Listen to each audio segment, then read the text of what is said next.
Let's do it. Hey, what's up? It's Hang Time Podcast. I'm here with Greg Miller. That's how I'm opening the show today.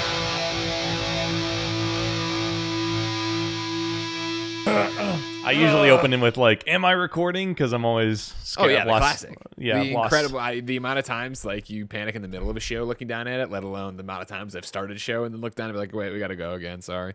What's the worst piece of content you've lost to not recording?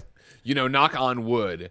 It's been rare that we lose stuff, but the one that is the one is, and I guess it's not a not record. It's audio didn't record, right? And it was one of those you could never figure out. It's the Kind of Funny studio, not the spare bedroom, the Kind of Funny studio that no longer exists, and not the super new one that we're getting. But we had Pete Hines from Bethesda come through, and he came on a Gamescast, and it was like the Gamescast crew, and we sat there and we did like an hour and a half with him, and it was awesome, and he was so open and honest about certain things, and like we finished it, and we're like, all right, bye, Pete, and he left, and like Kevin popped in the footage, he's like, it only recorded like the intro. It's like, what's up, everybody? I'm Greg, and this, and like, and it was just gone. There was just so like I had to come hat in hand to Pete Hines, you know, like the face of Bethesda behind Todd Howard. Be like, dude, I'm sorry this happened.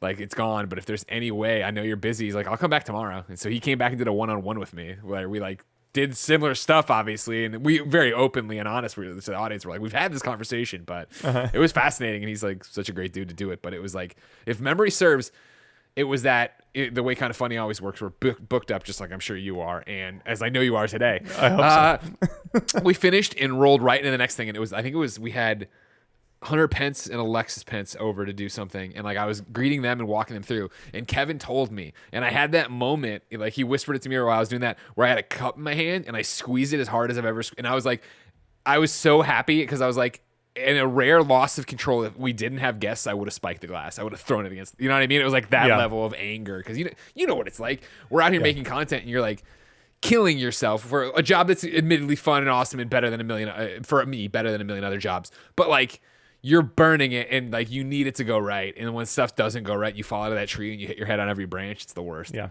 we've lost podcast episodes and stuff, but I remember there was we recorded we were playing the Kim Kardashian mobile game, of course, and it was a heater of a video. I mean, we were crying, laughing, the jokes were just on, and like I could see the edit while we were recording it, and we just didn't click the button.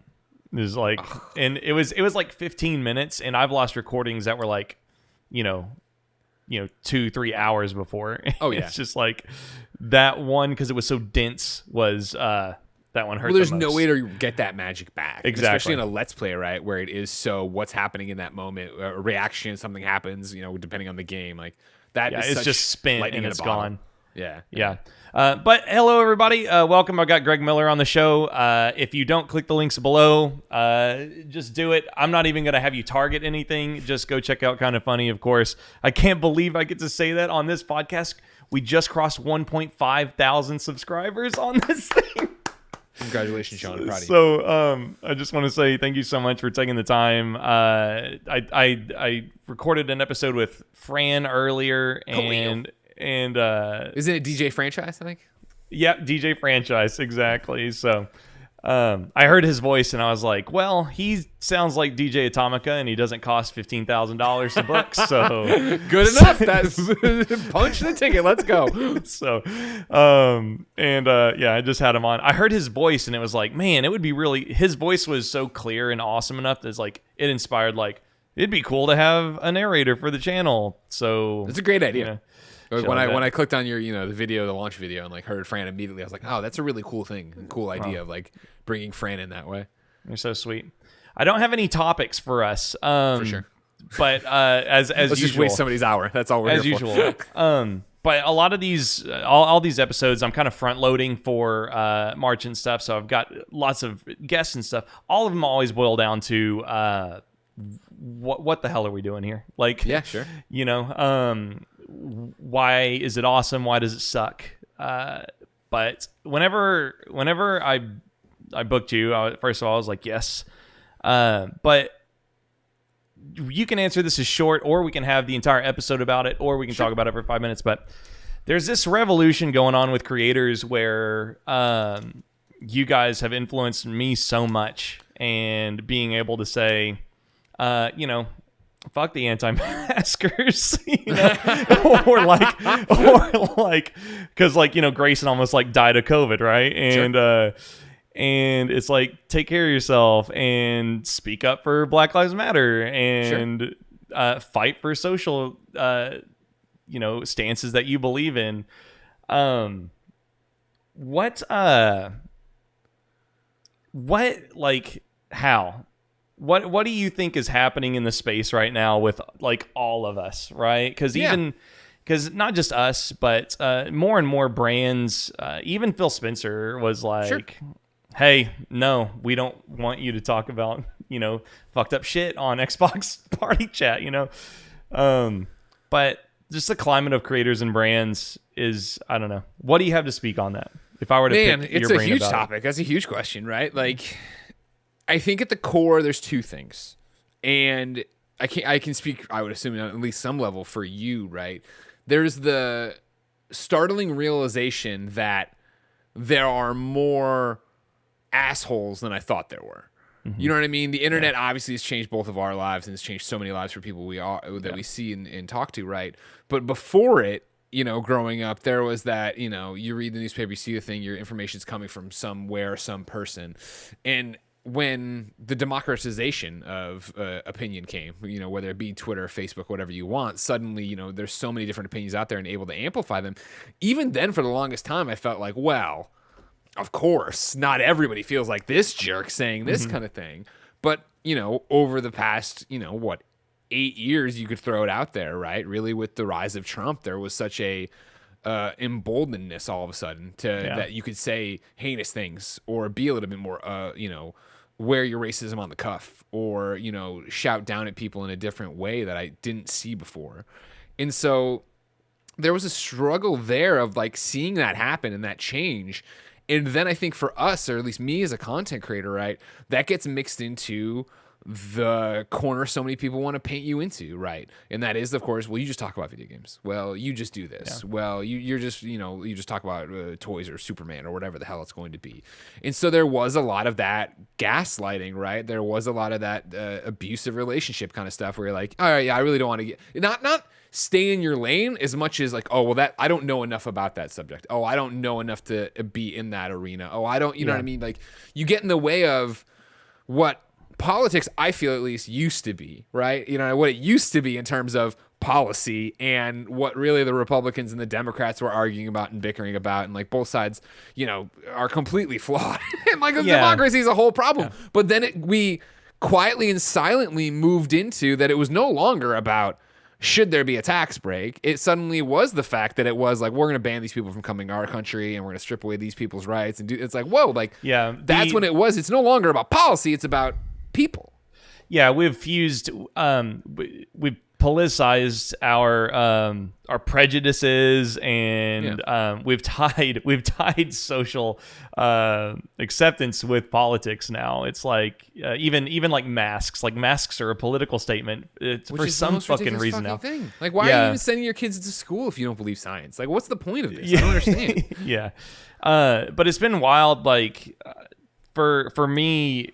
Obviously, Hang Time and, you know, Game Attack, we have a dense, small community of people that support us, right? And even us, like, all brands and, like, especially, like, community-funded brands it's, like, more than passive YouTube revenue even. It's, oh, I'm scared about dividing the audience. I'm scared about dividing the audience. Especially, it's, like, you know, we have, like, a lot of people that donate a lot of money to us, right?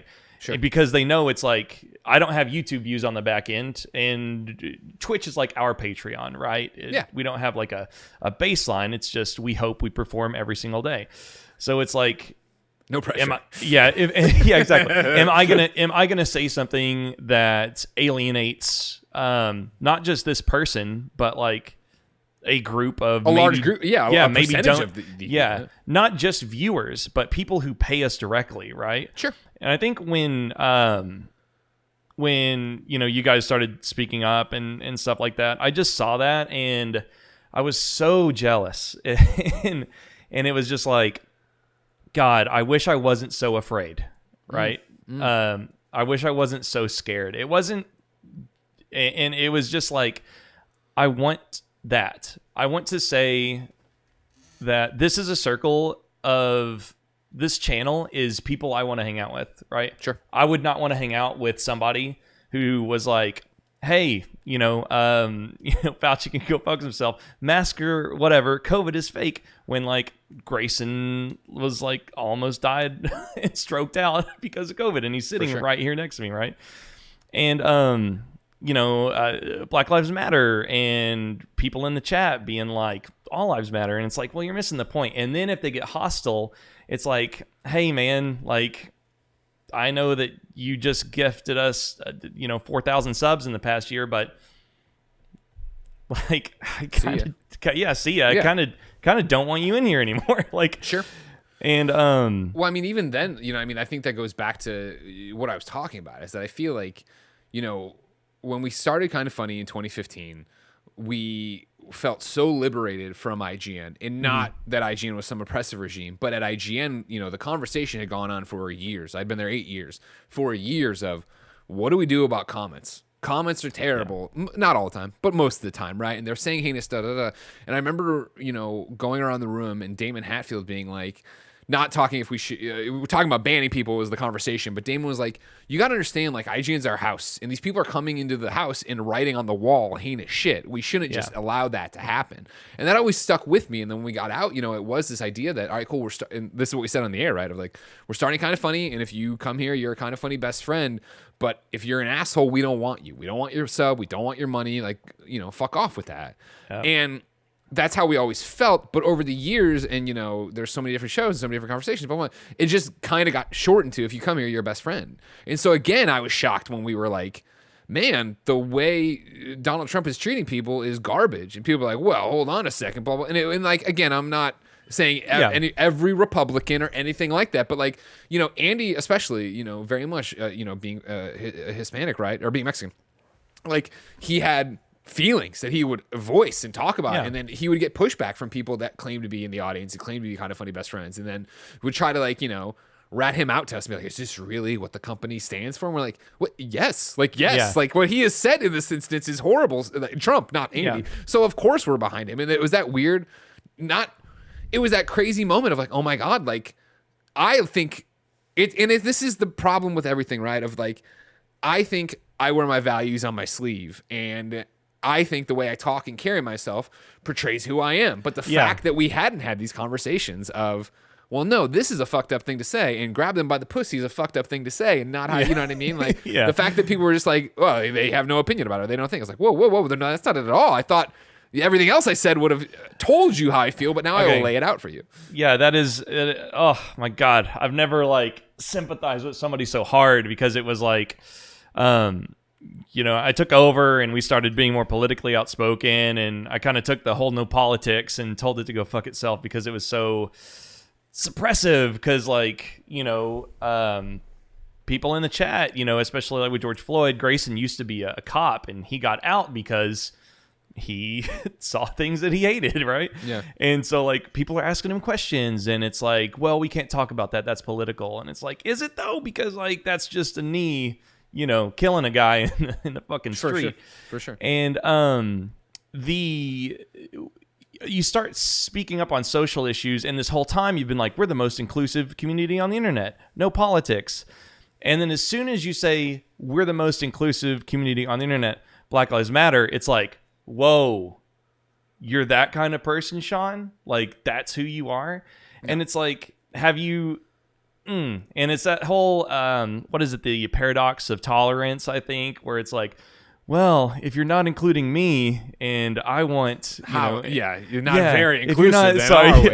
Not very inclusive, because like, all lives matter. That's not. It's just like, that was the same shit we had thrown in our face, right? Of like when we said this, so like when it got to the breaking point where we're like, we didn't think we had to say this, but if you look in like, the laundry list and the whole podcast about, all the heinous things we think Donald Trump has done, and I'm like, if you can still sit there and go, yeah, but he's good for business or whatever. That's why I support him. Like, we're not going to line up, and like, you're not part of this. And so then all the comments that are from people who were claiming to be leaving the community and probably were just there trolling, right? Are like, so much for best friends. I thought if I showed up, I was a best friend. I'm like, oh my God. All right. And then you get the issue of like, it's people that totally agree with you, but they're just being funny smart asses in the comments. And then you read it wrong and then you take it the wrong way. Tone, man. God, I think there's so the hard. amount of people, like, I am big on Twitter at muting. And like, I don't like blocking. I like the idea that you're just screaming at me in a void and I don't see what you're doing. Yeah. And so when I see that, like, it's happened recently or a couple times where the tweet goes and somebody I know responds and I look at it and it's a muted account. I'm like, all right, what's this stupid idiot saying? And you open it up and it's somebody being nice. And I'm like, so were you having a bad day when you talk shit? Because like, I think you got muted for being a dick and here you are being a normal person. So I don't understand like where the range was on that one or what happened for you.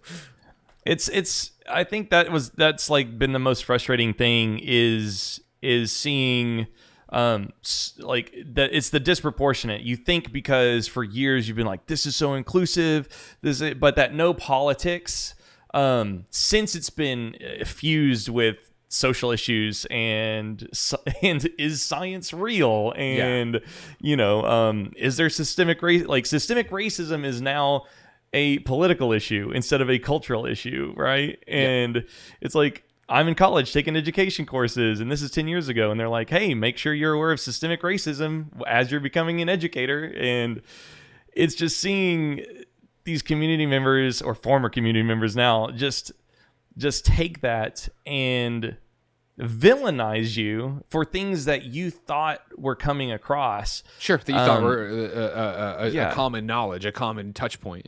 Yeah. Like whenever we did like an LGBTQ stream, like our first one ever, like for an LGBTQ charity, and longtime chatter supported me for 8 years on the internet. It's like, what if I don't think gay people should be married? I was like, you see, Velociraptor, we got Matt Thackeray, gay as all hell in the chat. And I was like, you see Matt Thackeray? Whenever he's talking to us about his boyfriend, you don't think he should get married? You can get the fuck out of here. Yeah. And I just thought about it for weeks and weeks and weeks. And it's like, what kind of place were we really harboring? Right. So I'm fascinated because, like I obviously know you guys and I've worked with you guys and I've been on the shows and but like, I didn't realize there was a no politics policy and stuff. Yeah. So like when you did this, was there a huge drop off? Did you see like a huge like impact? Because like for us, there wasn't. For us, numbers went up. When we were like, there was definitely the vocal minority of like, you're taking away my rights. I thought freedom of speech, best friends. Like you get out of here. You know what I mean? Get off the porch. Obviously, we're not operating on like a scale that you guys are. I think if we had been on YouTube in the same capacity, getting 20, 40,000 views a video like back in the day, but our Twitch channel now is like really just the boiled down version, which is why I've rebranded and we're trying to grow from the Twitch rather than keep boiling it down. But I would say it was more like the audience cycled. Gotcha. Now we're streaming to more people than we ever have. Our concurrents are at an all-time high. We have Twitch fall off from but that's just because of the rebranding. It wasn't like a big upheaval thing. I think it was, they're gone. They're not coming back.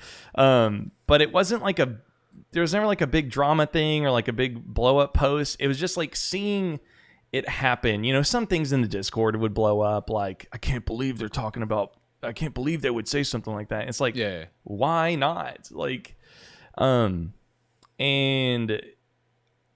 so no, it wasn't. It wasn't like a big drama thing. There wasn't like a dramatic, like all of a sudden you go for down 2,000. We definitely have. I don't know. Probably, I would say there's somewhere between 100 and 200 people that were like dedicated audience members that were like gone. But on a channel that's streaming to, at the time before I took over, like 180 people, like that's a lot of people. For sure. Right?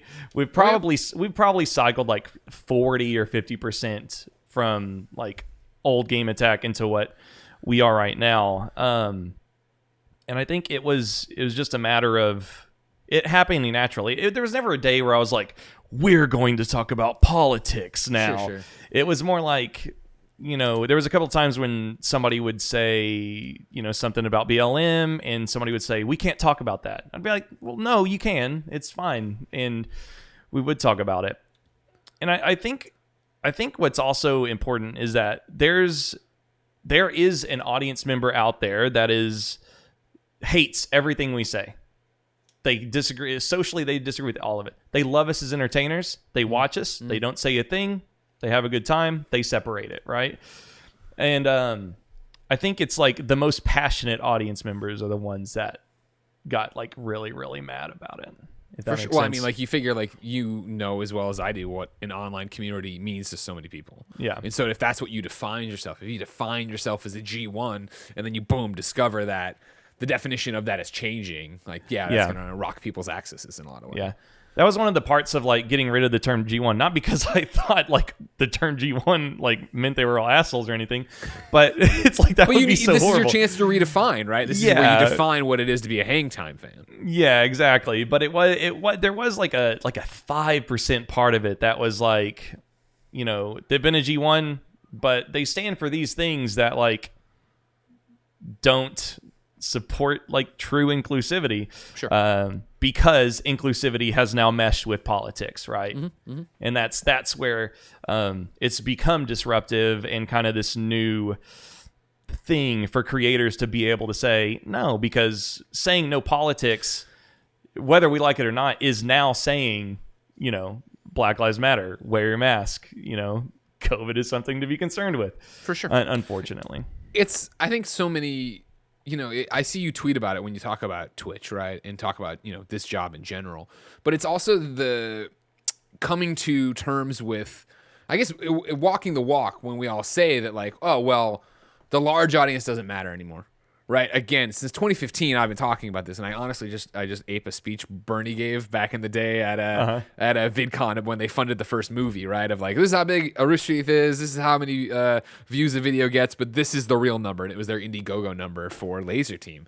And ever since we started Kind of Funny, like, right, like when we left IGN, that was my main fear, is that I thought I was gonna have to go, because we're still very much like IGN, and we've changed over the years, but we left very much still much going to be like. So I was like, I'm gonna have to do a press tour to PlayStation, to Xbox, to Nintendo to explain what we're doing, because I had to do back in the day. I had to do that at IGN, where I would go to PlayStation, meet all the PR people, explain what you know, blah blah. And like I thought I was gonna have to explain that. Listen, I'm on the banner of a different YouTube channel, but the old banner had 6 million subs, and here we have it. You know what? When we left, I don't even remember, 40,000 or whatever it was. Like, but those 40,000 actually care, and they'll actually buy, and they'll support it. And like, I never had to do that. I was surprised that the video game industry on that scale was already waking up to what influencers meant, whatever you want to call it, what a passionate audience meant versus the giant bloated number of a bigger site that is then comment section filled with whatever, or 6 million subs, but the video only does 11,000 views, that kind of shit. And so that was great for us and awesome to kickstart the business. And then, you know, the numbers shot up and we grew, and, you know, I won the Game Award and all this stuff's happening, but then, you know, the numbers stopped dramatically growing, right? Like, we've been around 7 years, and the YouTube channels, I think we're about to get on Kind of Funny Prime to 300,000 subs. And like, of course, that's YouTube numbers are a vanity number, and the podcasts continue to grow because people want to listen to us more than they want to watch us. And there's all these things to it, but even still, for a while, I was hung up on those numbers, right? Where it is a fuck, like, shit, God. I remember when, you know, we were, when we joined the Let's Play family and, you know, started working with you guys more. But like, one of the things that we did is like, Rooster Teeth was very much talking. If you don't know us, we're not owned by Rooster Teeth. They're just our MCN. They do all our ads. Yeah. But when we signed that deal with them, it was this idea of like, I think one of the stipulations we might have put in there, or they put in there, or whatever, is like, or maybe they just said it in passing, but like, we're going to get both YouTube channels to 500,000 subs. And it didn't happen, not because they left us in the cold or didn't try or whatever, but it's just that, like, even that was an outdated idea of how people consume content. Like, that's just not what it is. And so to be where we are now in 2022, you know, and be 11 full-time employees, a boatload of contractors, you know, we're about to open a studio 5 times larger than we had, and it's going to be fucking insane. I know yours is going to be great too, but like ours is like so ridiculous. Like, I tear up when I go walk through the, you know, the tests or whatever. Do you have like, a basketball hoop? Well, no. Well, Andy wants one real bad, and I think we can put it in the back, but we don't have one freestanding now. I'm just saying we'll have one mounted to the rafters. Well, you know what? Just want you to know. I'll tell you what. You send us one, and we'll send you one. Oh, hell yeah, you got it. You got it. But it's this idea, like, we are able to do all this, and we do it with the community we have that continues to grow and continues to be awesome. But it is that thing of like, you have to talk and you have to walk that walk of like, the big number doesn't matter. But that's hard. And it is hard. Like you're talking about Twitch numbers. It's the same with Patreon, right? Of like, I can look at the Patreon and see, oh man, we're down. Or you know what I mean? Like month over month, we're down. And like, even that used to be a, oh God moment. And now it's like, oh, well, that's the cycle we run on, right? We spike our number. Usually we didn't do this year because of the studio. In January for our big Kind of Funny day, so many people come back, think it's for a year of work, and then slowly taper off until next January, right? Of course, like, there's a cycle to it. And 7 years in, we can see those. So I don't worry about that anymore. But it is this push and pull of like, you look at a thing, like, oh man, I wish I got 60,000 views on every Kind of Funny games daily, but it's like, it just doesn't fucking matter because even the advertisers, the Patreon, like everybody knows what they're doing and why they're doing it and why it works. Yeah, I think there was I like the first 6 months I was running this, it was like, I was so scared all the time, and I've talked about this on the podcast already a little bit, but it was like, we're not going to age out of video games. I don't think streamers will ever age out. I think that either streaming as a medium will die, or the host will die, because the audience is only going to age with us, right? Exactly. If we're really building it right. Yep. And that whole thing of if they were at a party and they were saying this shit, I want to hang out with them. It made me relax, because people at my party or our party would want it to keep going, right? And you just have to let the rest fall off and not be, troubled by it. You, especially now, as we talk about what the internet is and the amount of streamers and content creators and everything else, right? I used to use this analogy all the time for my own mind and how many things are happening at any point in time for anybody, but it works here too, right? Of like, think of the internet or YouTube or podcast as a pane of glass, right? And then you smash it on the ground and there's all these shards. Each one of those shards, I think, is a content creator, is a group, is a whatever, right? Yeah. And people have to pick what they listen to. And I always talk about, I'm like, God, I'm so old. And the people who hit me up more than recently something happened. And there were so many people who were like, I've been listening to you since junior high and I'm getting married today. Or and like all these things. And it's like, I've been on their life in some regards. Sometimes, I'm listening every week. Sometimes they pop in every 6 months or whatever. But I've been a part of that ride. And the time I share with them is sacred. I always say this. We're like, when you listen to a podcast from us, we are celebrating your good moments. We are there to mourn with you in the bad moments. You're getting us through your time. Like, that is a symbiotic, sacred relationship we have with people. And so we often, by our haters, the people who hate Kind of Funny, will accuse us of being milquetoast, right? Of just being like, oh, well, they're never hard on games or people. And that's not true, of course, is what they wanted this to be. It's the fact that we are who we are and we say who we are and we walk those values in that talk, which means you know what you're getting and attracts an audience that agrees with us and stands by us for that. It is the truly milquetoast audience groups and creators that will, if they haven't already faded away, right? Mm-hmm. That are what we're talking about, are going to be, well, I'm not going to get into the political arena, or I'm not, and I shouldn't even say politics because I'm not trying to force everybody on that, but it is not having an opinion, right? Or not having like something strong to go on. It is the YouTube channels you can name and the creators you can name that did just want to fuck around, but like how many other channels are there to go fuck around on? And then when the person who's the face of the channel leaves the channel founders and closes up, right? Like, there's so many different pieces to it, but you need to stand for something. And I don't say it needs to be politics or anything like that. It just what defines you and what is going to bring back an audience. And I'm right there with you. Like the smartest thing we ever did was, and this is, actually credit to IGN for forcing our hand, but started the channel not being able to talk about games, because we started a channel that was based on what we were doing and what our lives were and what our interests were outside of gaming, which means that I'm right there with you that, yes, people care about us in a way they might not care about just what the review score is. We don't even do review scores, right? But IGN, you show up and you read the review. You want to know what the number is. You want to know what the Metacritic is. You blah, blah, blah. Yeah, you scroll down to the last paragraph, look at the number, and then validate, or leave a rage comment in the comments. Yeah. Kind of funny is you want to know what Andy thinks of a game because you know he loves Solar Ash. You know what I mean? You know he loved Hyper Light Drifter, so what does he think of Solar Ash? That kind of thing. And like, it's the same thing of like, not growing out of it because our audience is growing with us and growing up with us. And, both the amount of people who have already become parents that were excited for me to become a parent, to hear my stories on the podcast, versus even the people who are younger and behind, just excited to see me level up and experience and like have something new to talk about, have news stories that aren't the same old shit I've been saying for 15 years. And that's it. See you later, everybody. But I think it's as simple as that. It's to focus on the ones that are there for you. And I think 100%. And they'll be there for you. Yeah. Authenticity is really the most important thing. And it really speaks to how exhausting it is to not talk about what you feel. I mean, for us, especially we're live more than we're recording. But yeah, just for like the Capitol riots to happen and then and just to be like, oh yeah, let's fucking play God of War 3 remastered right now because it's a safe place on the internet and you don't want to talk about politics. It's like, man, I'm tired. I stayed up all night watching that shit, and this is dangerous. This is dangerous motherfucking things happening. Like, yeah, I'm gonna talk about it on stream, and I don't know, it's very liberating. And I don't want to spend the whole episode talking with you about it, but I think it's what's on great. Your mind, brother. Yeah.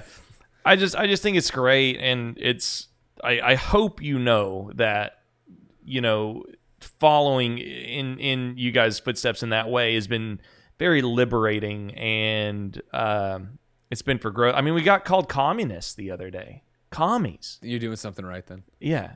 It's like get your liberal agenda off. I think Twitch. Commie woke garbage. I think that's sounds about right. Yeah. So as soon as you want equal rights for anybody, it's woke. You know what I mean? Can't we just stay by how it used to be, please? But yeah.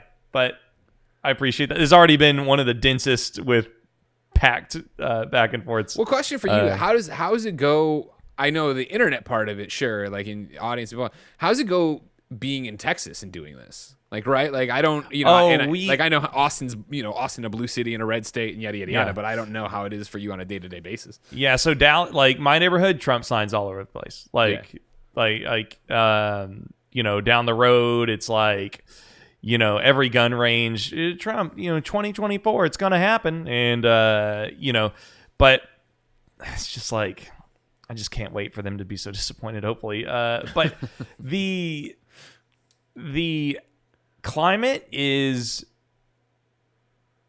I see a lot more Beto O'Rourke stickers in our area. We live in kind of like the northern cities area. There's a lot of young businesses kind of taking over these kind of pockets of neighborhoods. So North Dallas is definitely a little more like liberal leaning and a little more respectful, but everybody thinks Greg Abbott's a total fucking piece of shit. Like he's so horrible and setting women's rights back 400 years and stuff. But the difference is like everybody's so nice.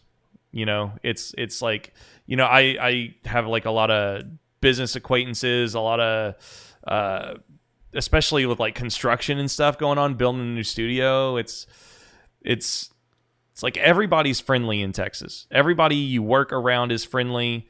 I shoot. I believe that we need like gun checks, like big time, right? It's way too easy to get a gun. I think you need mental health background checks, and it is way too easy. But I have a pistol. I shoot for sport, right?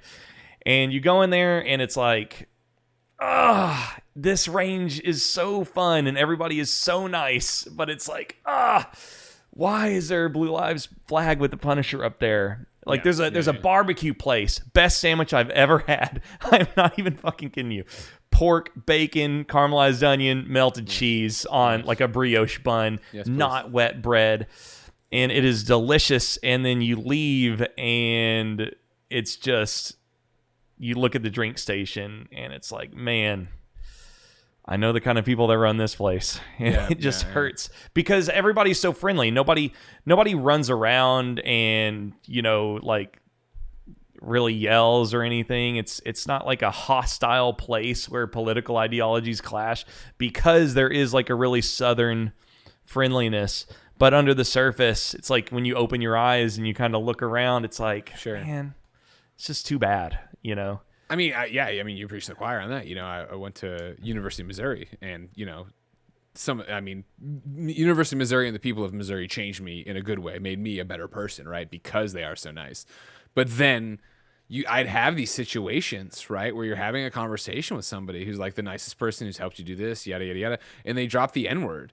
And I was like, whoa. And they're like, well, no, not like. And I'm like, no, there's no not like, you know what I mean? Yeah. And it was that thing that it's the antithesis of, you know, an internet dog pile or just, you know, whatever. I don't even know. I guess somebody on the street saying it. Because if you're a stranger and you say that, you fucking racist, blah, blah, you're off to the races, right? Whereas with this thing, it was somebody I already knew, who I already knew was a great person, who was on it, and then they knew me and they liked me, and I was a great person. And there was this moment of a conversation about it where, you know, 20 minutes later, that person was like, I'm never going to say it again. Thank you. Like, you know what I mean? Like, and that was like, one of those rare moments where it happened. And it's also the terror of like, whoa, why the fuck do you think that I would be comfortable? Sure, exactly. Would you be saying that with me? And and then it's like, what have I done? Like, how have I? And if it's like it's an old friend, you know, after high school, after like 10 years, or like a college old friend, it's like, what happened to you? Did my absence do that? You know, or it's like, did I not see it growing up? You know, that kind of thing. Well, you were probably part of it, right? Like that's exactly, you know, like this all comes down to who you're surrounded by, right? And it's the fact that I, you know, went to college in a different place, and then I moved to San Francisco, and I've met and worked and lived with so many different people and different kinds of people that open your eyes to it. Because that's what it's all about, is exposure. You know what I mean? It cracks me up when people talk about like, oh, well, you know, if they're yelling at me or whatever, or just on the news even, you know, oh, the liberal bubble, these coastal elites. Yeah, and it's like, so you think the bubble is the people living in the melting pot with all the different cultures and different influences, not you surrounded by people you've known your entire life who believe the same thing as you. And that's what you know what I mean? Like, that's where it gets into this. And then it's echo chamber. It's echo chamber, you know, it's an echo chamber of you hearing differing opinions, which is, it's rather than the echo chamber of the same thing being parroted back to you and the same, you know, it always cracks me up when you step on a landmine and it's the same 3 talking points over and over and over again in replies or a Reddit thread or whatever. It's like, you're not even thinking about anything you're mad about. You're just parroting what this other person who was mad is saying. Yeah, it's wild. Woke garbage, all of it. It's all woke garbage. But I think it's a matter of like just saying like, why would you say that around me? And then when they try to explain it, just, you know, educate them. You know, I've talked to former police who didn't understand BLM because, you know, even Grayson will speak to this, but like as a former cop, he would say that unfortunately that it's even ingrained into training in some instances when it's like, who here is BLM? And like in the academy, he said this the other day on stream, or PETA did on stream, and it was like, cool, well, you're not cut out to be a police officer, unfortunately.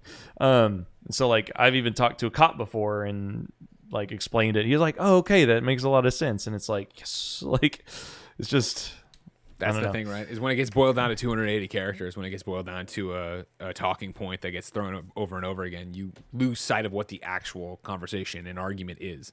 Yeah. And especially when it's so easy to jump on a side as far as there's nothing more binary than a Twitter reply or a quote tweet, right? There's no nuance to it. So then it just accelerates things, even things that aren't even like real arguments, even civil conversations on Twitter. If they are there, they'll get fueled by, you know, bandwagoners. I mean, it's back to what we're talking about. There's no tone.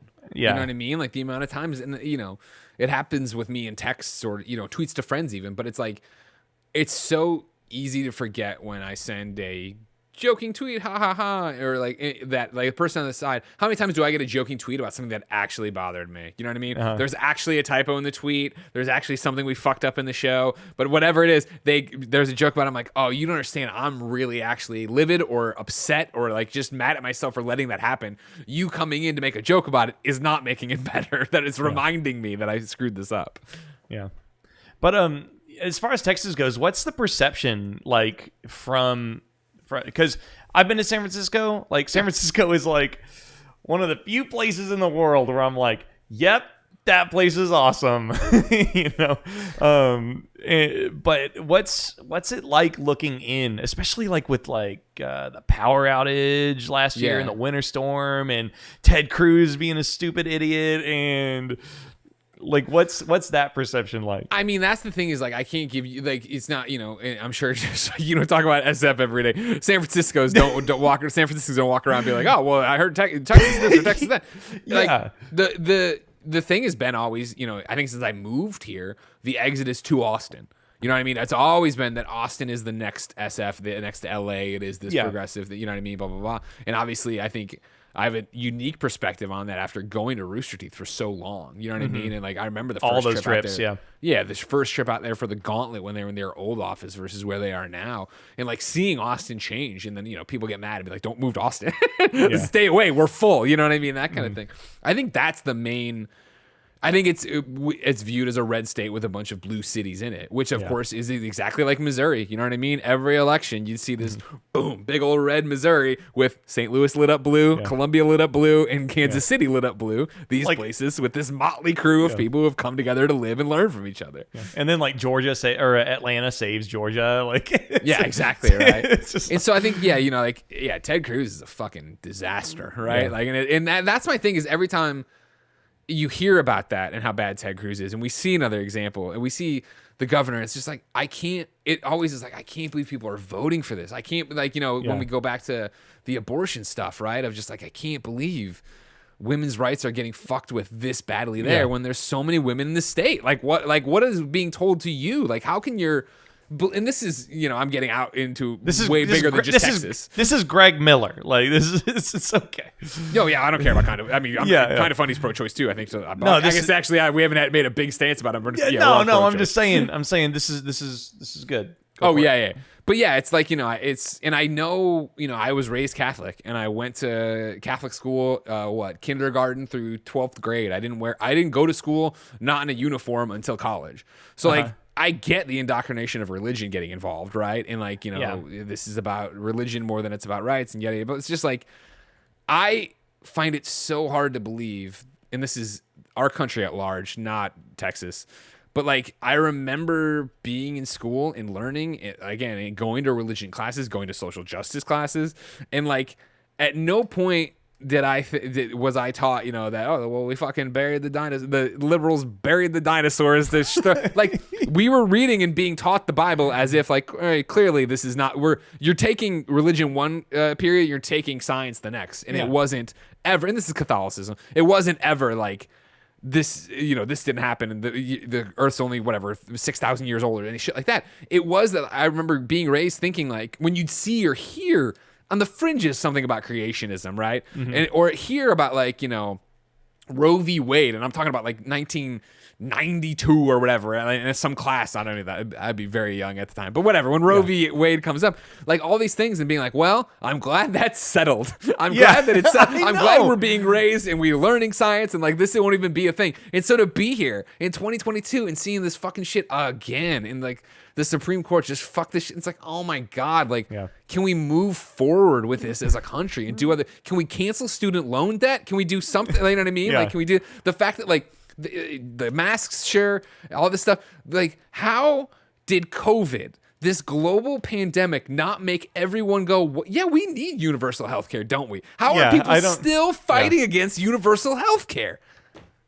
It's who's going to pay for it? It's like, the rich, motherfucker. Not you, right? Not you. The rich. Not you. And the people asking the questions, like, they're on their, you know, 50, 60K a year salary. They're 25K a year salary. They're waiters at Olive Garden. Who's going to pay for it? It's like, well, not you, dumbass. You. Like, like, what? This is going to benefit you. How do you not see this? And then the GoFundMe's go up and like, people still don't want to change their mind. Like, what the fuck is going on? Like, how can this be a conversation you're not 100% behind? The GoFundMe's just make me ache. You know, it's just like, it's not only that, it's that, and then it's the fact of, like, you know, marrying a Canadian, right? And like, that was like, the amount of things that happen, or we say something and I get a full stop from Jen of like, this isn't how it is in other countries, by the way. Like, you know what I mean? Like, this is not a thing. Like, you know, having Benjamin in October, and then, you know, talking to her Canadian friends on what they paid, the $100 they paid total for their pregnancy. You know, like, it's legit. It's like, cool, way to have a baby here. That'll be $74,000, please, on the first round. And then, of course, like, you know, you brought up the gun control, but like, you know, the fact that, especially because this happens I was talking about video games growing up with me in parallel with my life. You know what I mean? Like, 94, 92 was Columbine. Like, I'm younger than Columbine High School at the time, but like, I'm in school. And I remember when it happened and came home and learning about it, and my mom being like, I'm surprised they didn't stop school to like teach you guys about it or talk about it. But the fact that at no point when that happened, with this giant, and there'd been mass shootings before, of course, but like the one that happened like live on television in a school, right? The fact that happened, and the knee-jerk reaction of the entire country and me and everybody else was just like, well, let's start practicing Schedule E drills. Let's just like, what would happen if a shooter came in? Let's do like, it was maybe we should have a different conversation. It was happening as an adult, obviously, to some degree of like, what do we do about guns and gun control? But like, to get all the way to, you know, being married to Jen now for 5 years in May, but like having conversations when we were dating, like the first school shooting she was here for, a mass shooting, I didn't even a school shooting, but like how devastated she was, and I was just, and it didn't even affect me, right? Like, I was obviously sad that there had been another mass shooting, but it wasn't like I was like stopped in my tracks, rocked. Yeah, Columbine, where I was. Columbine as a young kid, it was like, it scared the living shit out of you, because I mean, I think I was in like 5th or 6th grade, right? And it was just like, it was like something like that, but you're just looking around and it's like, is one of these kids going to come in and blow me away tomorrow? And you talk to I talked to my parents about it and stuff. And, you know, we watched the news coverage and all the pictures of like just the kids crying and hugging each other afterwards. And it's like, cool, well, they'll do something about that. And then now it's so crazy. I don't know if you've ever purchased a weapon before, but in Texas, I got my gun like this. I went to a gun show. I handed my ID, said, hey, I'd like this pistol for like target training and stuff. And they said, okay, give me your ID. They took my ID. They said, here you go.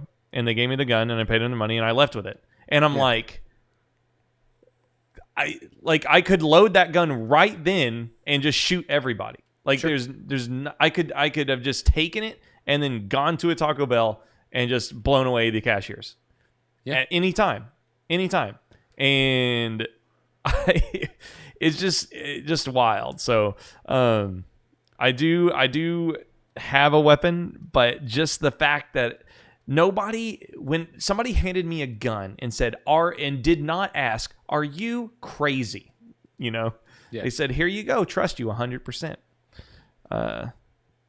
Just a wild culture, right? Exactly. And I think, you know, so much of it is chalked up to, well, bad people are going to do bad things regardless. You know what I mean? Gang members are going to get guns regardless of the gun show thing. And the fact that you can go to a gun show and do all that, and there isn't a mass shooting there, shows that more good guys have guns. And it's like, yes, but like there still needs to be some checks and balances, right? This one of the most I shouldn't say the most recent one, obviously. The most recent one that made a lot of headlines, right? His parents getting arrested, right, and brought up on charges. It was like, okay, cool.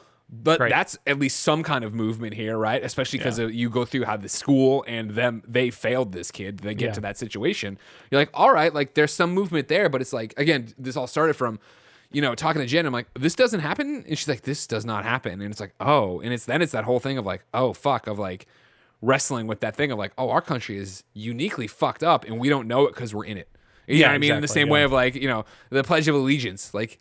Cool, that's a totally normal thing to do, right? No, us in North Korea do that. You're like, oh, fuck. You know what I mean? Like, it's like such a weird thing, and how, you know, again, we've, you know, in a weird way, it was ahead of its time. BioShock Infinite and like its obsession in the world, right, of Colombia with the founding fathers, and how that is such a thing here, that they're like gods to us, right? When in reality, they were human beings. They were fallible. You know what I mean? Maybe we shouldn't take everything they wrote down in 1776 or whatever to Bible truth and not worry about it. And like, and then when you get these arguments, people want to go back to that. It's like, oh my God, like, what are we talking about? Yeah, it's absolutely wild. But we don't have to keep talking about that. We got about 15 minutes left.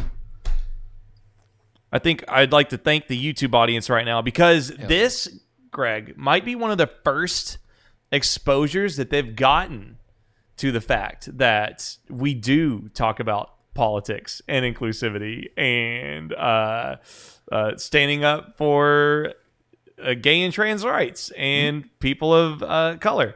So if you are offended and you say some shit in the comments, I'm just going to delete it. So I'm sure you clicked off a long time ago. Yeah. They must made it this far. I can't imagine. You're like, I hate everything they're saying, but I need to know it all. But I don't know. I think that's good and healthy for the channel, especially in the growth process. But 100% right. Again, you need to stand for something, right? Yeah. Like that's what it is. You need to actually like. If you try to walk this middle road, you're not going to satisfy anybody, and you need to be yourselves and what you want the channel to be, right? I'd rather, kind of funny fail because we came out and said what we said, or it's gonna be about politics, it's gonna be about video games, it's gonna be about whatever. If we're saying what we believe in, and that makes the channel fail, well then, all right, cool. At least I know I left it all out there. I left it on the field. Man, hats off to you for I don't listen to you for politics. I listen to you for video games. Hats off to you and the guys for dealing. There's a lot of places to go listen to video games. Exactly. You can go do it anywhere else. Exactly. That's the thing. I don't follow you for tweets like this. It's like, well, then why are you following? Why are you following me? Yeah, exactly. I hate that. I'm a human fucking being here. I'm always like, I'll mute you. There you go. No, do whatever the hell you want. I don't care. Okay, let's talk about new studios. I'm ready. What are you doing? I'm not gonna tell you a goddamn thing. You kidding me? Yeah, right now, still twiddling our thumbs. Right, like this has been such a maddening marathon that, of course, is all wrapped up in the pandemic. Where we announced we pedaled to the metal. 2019 is happening. Everything's going so well. We knew we needed a new space. We were ready for it. We started looking. We looked all year long. And like our anniversary is January 5th. So Kind of Funny Day, January 5th, 2022 was coming up. And we were like, all right, cool. It'd be awesome to be able to announce a new studio on that day. And like, yeah, but it's not lining up. And then, of course, as luck would have it, like end of November, we find the place that's perfect. And so then it's like a month of poor Nick Scarpino in contract negotiation, trying to do all this stuff, yada, yada, blah, blah, blah, blah. And I think it might have been like January 2nd we actually signed the lease and like it was ours, you know what I mean? And so then we're ready to do it and we're able to talk about it in 2020. We announced on January 5th, 2020, we're going to move to this thing. It's 5 times the space. It's going to be state of the art. It's going to blow everybody away. When we do it, we're going to debut it with this launch party. You can, on Patreon right now, at whatever level it is, VIP experience, we'll write your name on the wall. You'll come out to the live event. And like, let's fucking go, yeah. And we get going, and then March 2020, 2.5 months later, right? Everything in the world grinds to a halt. And it like, how we've all lived it as adults. So you don't have to like spell it out, but like, permit process is dead. People aren't going to the county city offices to get approvals. Something that was supposed to take 2 days is now taking 2 weeks, maybe 2 months. Like you finally get moving on some stuff, but now we need approval from this. And then we're trying to find contractors, but like when everybody suddenly was locked in their house, they're like, now's the perfect time to remodel. So it's like nobody like it was such a thing. And then it's like, well, when are we actually moving in? When are you actually going back to work? Throughout 2020, we pay rent on the old space and the new space at the same time until finally in December, we're like, get rid of the old place. And then, 2021 comes around and it's like, all right, summer, we will move it. And then, no, you won't. Pandemic's still going. And then it's like, okay. And then vaccines, but now construction stuff that should have cost, this costs 5 times. And it's just like, oh my God. And so, we got cocky. And we thought we finally had it, and we were like, January whatever, 2022 was supposed to be Kind of Funny Day.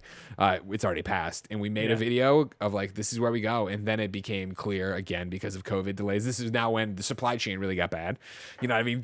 Ships can't come in to deliver the stuff. We were scheduled to be in by Thanksgiving, like building complete and stuff. God. We started building in July, and he was like, 6 months, and it was like, cool.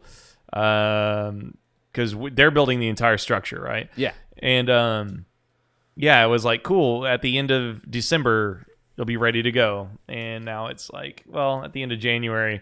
And so just recently, it was like, the building will be done by March. And we have that March to the Top thing we do, which is like, it's kind of like our relaunch of a Patreon day. It's revenue and support and content that will kind of make a couple of months safe for sure if something happens.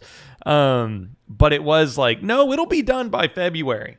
mid-February because we have to move into the fucking thing too. We gotta run the cameras and furnish it exactly. and stuff. You're preaching the choir. Yeah, that's what it was for us. Where it was like we had the conversation. You know, Nick and Kevin on my team, absolute rock stars, killing themselves for this project.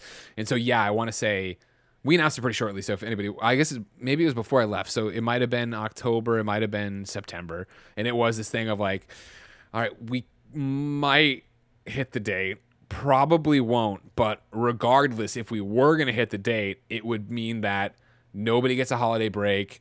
All this other stuff would have to happen. And it was just like, no, let's not work-life balance. Let's not do that. Let's just tell the audience and we will move in when it's ready. And that's what we've changed to because it's not ready. Like even if it would have been so many different last second buzzer shots would have had to have happened for it to happen.